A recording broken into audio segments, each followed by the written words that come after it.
Trinity even was like, Lara, why would you do that? I mean, who among us could say no to, you know, an ancient dagger? Yeah. You know, that's just she sitting has there? the best intentions.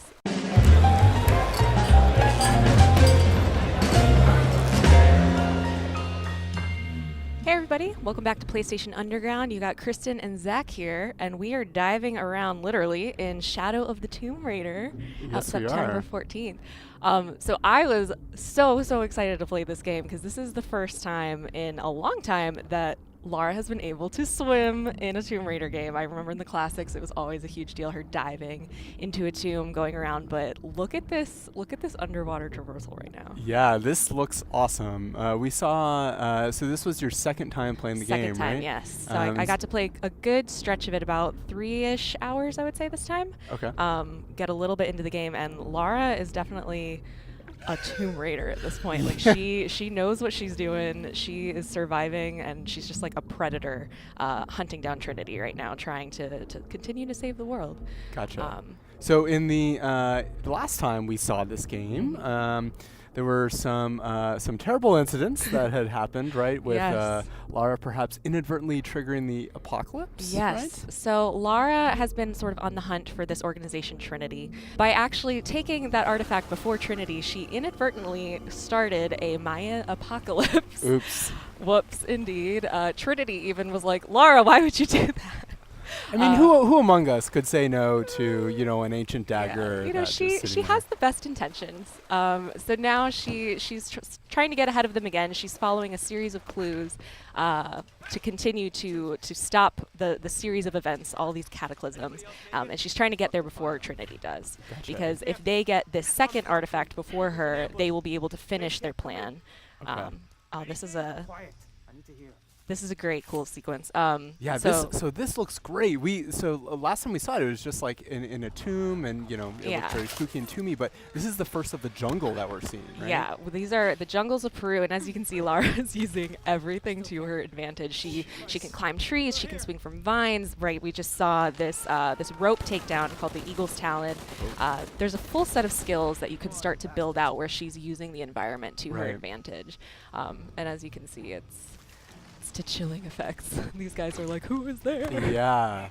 God, it looks amazing. What are they Oh. so afraid of? They're afraid of you, Lara.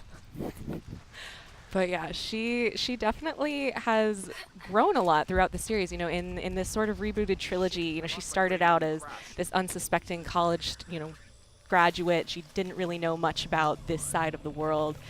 In Rise of the Tomb Raider, she was just starting to learn how to survive. What was that? Lara does not know what that is. Okay, Neither does good. Trinity. So yeah, Peru has a lot of mysteries, has a lot of different creatures in the jungle, a lot of different Mhm. people that she might interact with. So she's not just trying to hunt down Trinity. She's also just trying to survive Right. nature, survive potentially the locals. Yeah. Not everyone's happy that she's in Attention, Peru. Dr. Dominguez. Camp set up near abandoned oil factory outside a village. Of course, you're finding artifacts, Uh-huh. right? Throughout this. Okay.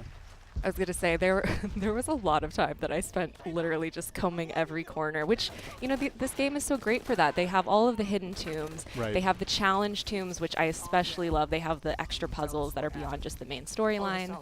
But then we have these great combat sequences of just like trying to be stealthy as possible. Right. Using her survival instinct. So that's what's happening when you see them ending up getting highlighted. You can see the red enemies. People can see them if you take them down. The yellow ones are out of their field of vision. So you sort of want to take your time, Oh, wait I it see. out. So if I took down the red guy, someone else It would see alert that. everybody, I see, exactly. I see. But nobody notices this. Right, and that's just based on kind of their enemy's vision cones. I Yes. would presume. Okay, cool. Yeah, and this is cool. This reminds me of something we were talking about just before we started taking a look at this footage here that you captured. Is that there's a lot of customization options for kind of Yes. how So- assisted the player is, right? Yeah, so for I believe the first time in this series, I had never really seen this level of customization before. You can change your difficulty settings for different aspects of the game. So it's not just set to an easy, normal, hard for the overall game. You can set it to that you want your combat to be hard, your combat to be super. Not a silencer. Mistakes were made. I think what happened actually is Oh, that no. he had heavier armor, so the Ooh. shot hit his helmet. So you also have to take into account what level of armor people have and like what will affect them. Fascinating. So yeah, so you can change the puzzles, traversal, and combat to be differing levels of difficulty. So if you're super into the puzzles, you don't want any help, any hints, you can set that to hard. But maybe if you're not as good as exploring and you kind of need to know specifically where to go, you could set that to easy. It definitely sort of opens up a level of how intense do you want to play, what type of adventure do you want Lara to be, and yeah, it really can make the experience very unique. Huh. Fascinating. It's a really cool approach. Yeah. Obviously, everyone likes different parts of games, right? And a game like Tomb Raider is combining all these different elements. So that's a really smart approach. See that you are Taking them down again. following in your footsteps. I was like, let's try this one again. So is that, do you try, like, obviously stealth is supported here and throughout the Tomb Raider games. But, I mean, you could totally go in guns blazing. right? Yeah. Yeah. Although, so what's happening here is, Oh. for the jungle, you can cover yourself in mud. Oh, what? So that's what Laura just did. She found a pool of mud. She just covered herself in it. It's now going to help her be a little bit harder to see. Huh. So if she were to jump in front of that guy, it might take him a little bit longer to notice her there. Oh, wow. That is really cool. It reminds me perhaps of some classic PS3 games involving eating snakes.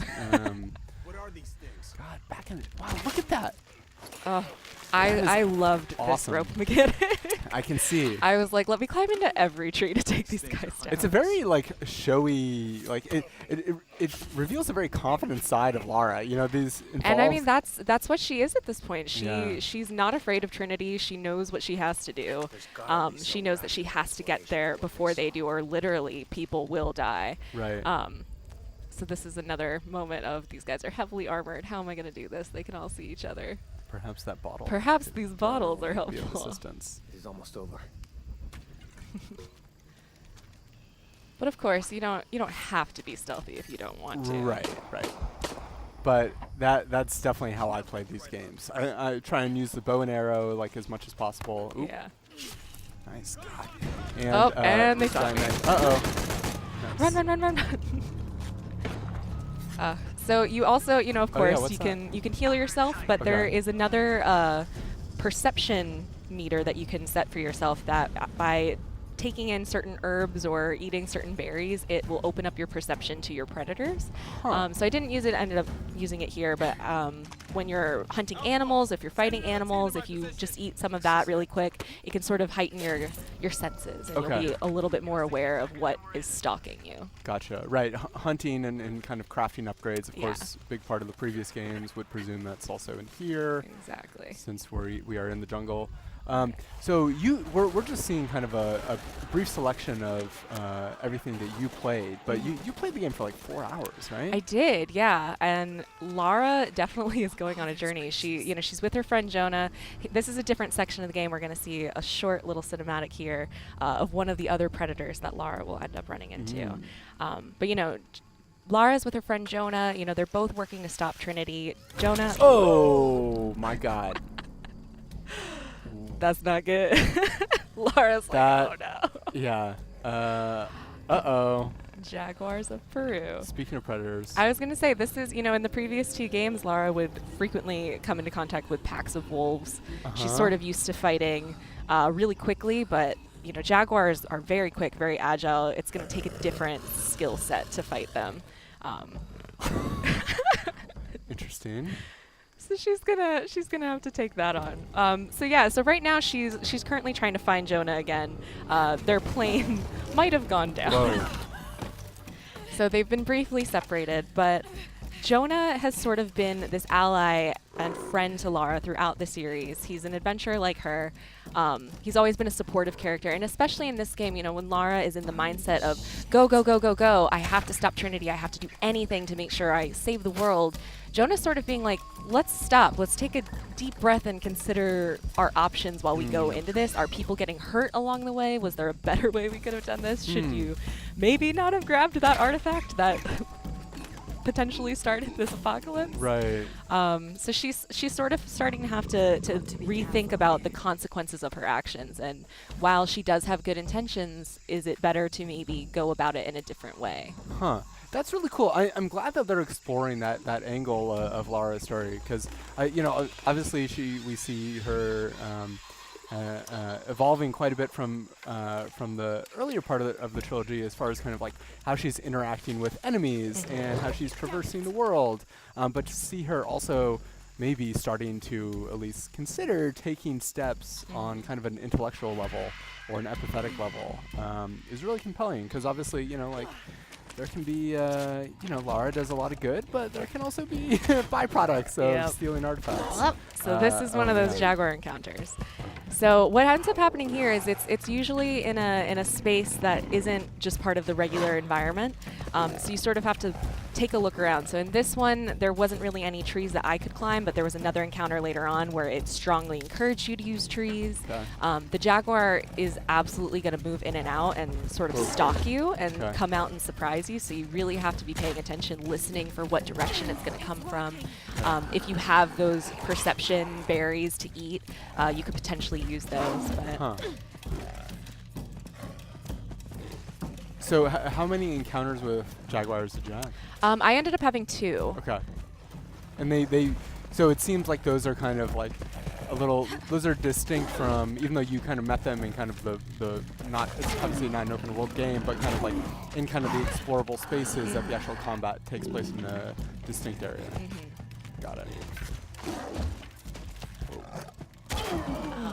Nailed them. Man.